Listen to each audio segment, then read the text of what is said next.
C'était il y a bien longtemps, en un temps que l'on compte au-delà de la mémoire des hommes. Dans les collines, les premiers arrivants avaient installé leur famille. Ils avaient monté les murs de leur maison, érigé leur temple, tracé au cœur de la forêt leur première route. Ensemble, ils avaient bâti une ville. Ainsi naquit Melville.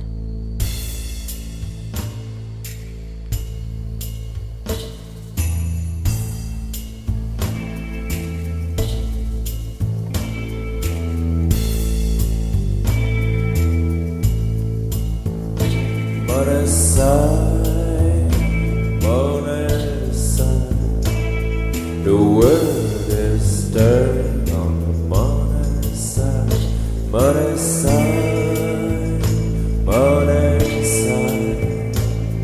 The world is stirring on the morning side.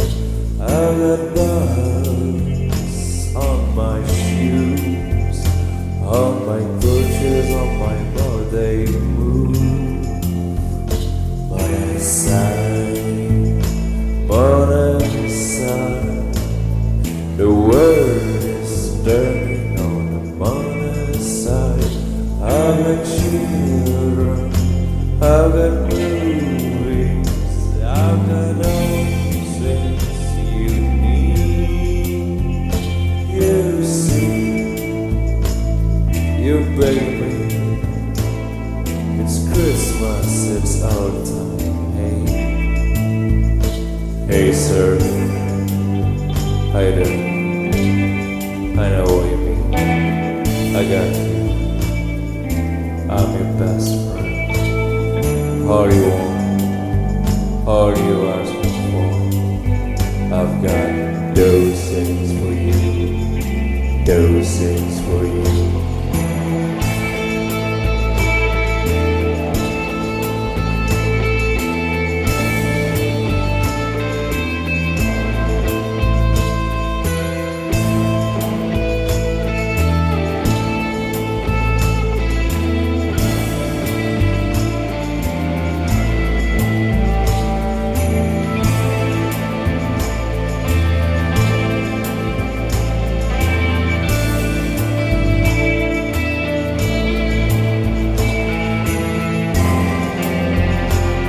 Lorsque vous traversiez les plateaux d'Aslan, vous empruntiez la route qui longe la rivière. Un panneau vous indiquait la direction de la ville. Engoncée dans la vallée, gardée par les forêts de sycomore et de pins de glace, la ville comptait avant la fermeture des cieux plus d'1 millier de milles. Si vous n'étiez pas bûcheron ou graveur, c'était les cires de la famille Tréjean qui vous entouraient. Implanté depuis la fin du siècle dernier, il possédait la moitié de la ville. Il était de coutume qu'il en soit maire de père de fils. Un accident de chasse l'arrêta, remportant avec elle le stress. Les repreneurs furent plus nombreux, car déjà à l'époque, dans le Nord, d'autres industries s'étaient. Les vivants du dernier fils Tréjean, le pain ne servait plus qu'à la fabrication des balançoires. Le bois était acheminé par camion et on abandonna alors définitivement les refus.